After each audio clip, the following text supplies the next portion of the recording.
কি গো, এত রাত করে ফিরলে যে? একটু পোস্ট অফিসে গিয়েছিলাম। কিসের আশায় বারবার পোস্ট অফিসে যাও বলো তো? ছেলে আমাদের ভুলে গেছে। ছেলে ভুলে গেলেও আমরা তো আর ভুলতে পারি না বলো। আমাদের পোড়া কপাল। সবটুকু দিয়ে ছেলেকে শহরে পড়ালেখা করালাম, নিজের বলে কিছুই রাখলাম না। আর আজ সেই ছেলেই কিনা আমাদের এত সহজে ভুলে গেল। সবই আমাদের ভাগ্য, বুঝলে গিন্নি। অনেক ক্ষুধা লেগেছে, কিছু খেতে দাও। তুমি হাত মুখ ধুয়ে এসো, আমি খেতে দিই। আচ্ছা, ঠিক আছে গিন্নি। দুই বৃদ্ধা শেষ সম্বল বলতে ছিল তার একমাত্র ছেলে। ছেলেকে অনেক কষ্টে লেখাপড়া শিখিয়েছে, শহরে লেখাপড়া শেষ করে ভালো চাকরি পেয়েছে। চাকরি পাবার পর থেকে ছেলে বাবা মার খোঁজ নিতেই ভুলে গেছে। আগে তো মাঝে মাঝে চিঠি দিত, কিন্তু এখন সে চিঠিও আসে অনেক দেরিতে।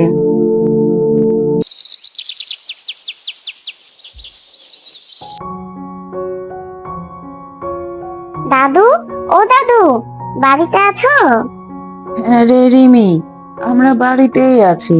তা তুই এভাবে চেঁচামেচি করছিস কেন রে? কিছু হয়েছে নাকি? আসার পথে পোস্টমাস্টার বলল তোমার নাকি চিঠি এসেছে, তাই ভাবলাম তোমাকে বলে আসি। তাই নাকি? এতদিন পর তাহলে আমার ছেলের মনে পড়েছে।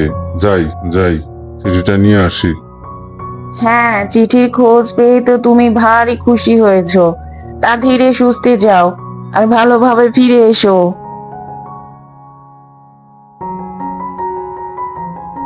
এরপর বৃদ্ধ চিঠিটা আনতে পোস্ট অফিসে যায়। চিঠিটা নিয়ে বৃদ্ধ বাড়ি চলে আসে। গিন্নি দেখো, অনেক দিন পরে ছেলে চিঠি পাঠিয়েছে। চিঠিটা খুলে পড়ো না, দেখি না ছেলে কি লিখেছে এতদিন পর। আমাদের তো ভুলেই গেছে, পড়ো না তাড়াতাড়ি। বাবা, আমি একটা ভালো চাকরি পেয়েছি, আর এখানে আমার একটি মেয়েকে পছন্দ হয়েছে, তাই আমি তাকে বিয়ে করেছি। আমি আর গ্রামে ফিরে যাব না। আপনাদের আমি টাকা পাঠিয়ে দিব, এটা নিয়ে আর ভাববেন না। আপনার আদরের ছেলে। আমরা কি শুধু তার পাঠানো টাকার জন্যই বসে আছি বলো তো? কতদিন হলো ছেলেটাকে দেখি না, একবারও কি আমাদের কথা তার মনে পড়ে না? আমাদের সন্তান আজ অনেক বড় হয়ে গেছে রাহেলা, তাই বৃদ্ধ বাবা মার আর প্রয়োজন নেই তার কাছে। চিঠিটা পড়ে দুজন একেবারেই ভেঙে পড়ে। এভাবে বেশ কিছুদিন যাবার পর বুড়ি ছেলে আর তাদের কোনো টাকাও দেয় না, চিঠিও পাঠায় না। সকাল সকাল কোথায় যাচ্ছ তুমি? দেখি কোনো কাজ পাই কিনা। এই বুড়ো বয়সে কে তোমাকে কাজ দেবে শুনি? দেখি না চেষ্টা করে। এভাবে চলতে থাকলে তো দুই বুড়া বুড়ি না খেতে পেয়ে মারা যাব। আজ সন্তান থেকেও আমাদের না খেয়ে চলতে হয়। এই বুড়া বুড়ির খোঁজ নেওয়ার মতো কেউ নেই আজ আমাদের। তুমি চিন্তা করো না গিন্নি, আল্লাহ ঠিক একটা পথ বের করে দেবে।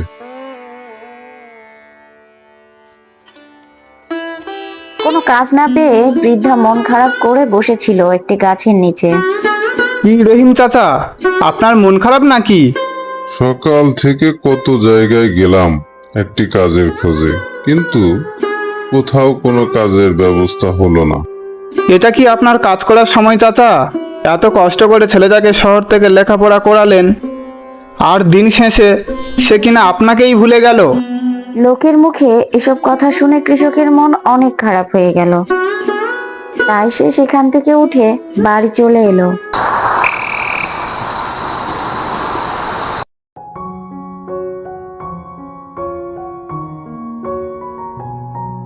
কি গো, কোনো কাজ পেলে? না, কোনো কাজ পেলাম না। বয়স হয়ে গেছে তো, তাই কেউ কাজে নিতে চায় না। তাহলে কি করবে এখন? আমাদের তো একটু জমি আছে, ভাবছি ওই জমিতে কিছু চাষ করব। তা কি চাষ করবে ভেবেছো কিছু? না, তা ভাবিনি। জমিটি একটু উঁচু, সব ধরনের ফসল চাষ হবে না। কি যে চাষ করি তাই ভাবছি। তুমি কলা চাষ করো, তেমন খরচ নেই, বেশি পরিশ্রমও করতে হবে না। আচ্ছা গিন্নি, দেখি তাই চাষ করব। এরপর বৃদ্ধ কৃষক জমিতে কলা চাষ করলো। কয়েক মাস পর গাছে অনেক কলা ধরলো। তা বিক্রি করেই তাদের সংসার ভালোই চলছিল।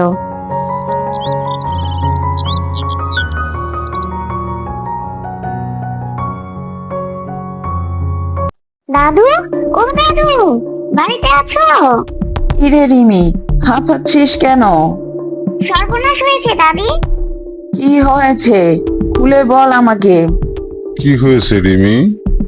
বন থেকে কিছু বানর এসে তোমাদের বাগানের কলা খাচ্ছে আর নষ্ট করছে। এ কি বলছিস রিমি? চল দেখি। চলো দেখতে চলো।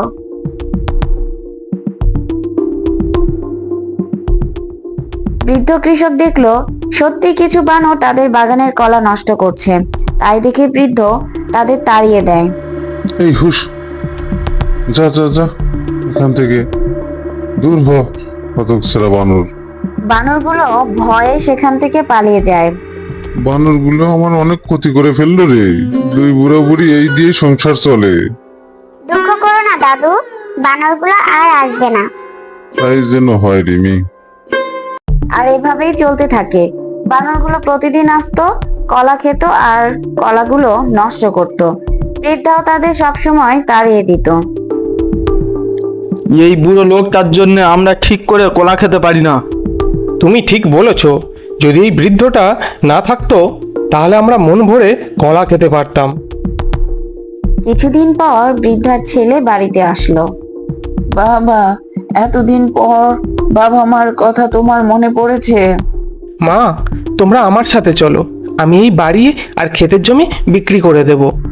ও, তার মানে তুমি আমাদের জন্য আসনি, তুমি এসেছো আমাদের এই শেষ সম্বলটুকু বিক্রি করে নিয়ে যেতে। হ্যাঁ, তুমি ঠিক ধরেছ। এত কথা আমি আর বাড়াতে চাই না বাবা। ছেলের মুখে এমন কথা শুনে বৃদ্ধ কৃষকের বুকে ব্যথা হতে শুরু করে। বুকের ব্যথায় স্ট্রোক করে বৃদ্ধ সেখানেই মারা যায়। ওগো, কি হলো তোমার? চোখ খোলো। হায় আল্লাহ, এই কি সর্বনাশ হলো আমার! আমাকে একা করে কেন চলে গেলে? হায়, চোখ খোলো। তুমি কি শুনতে পাচ্ছো?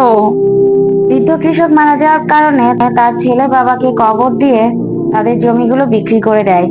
এরপর তার মাকে নিয়ে সে গ্রাম ছেড়ে চলে যায়।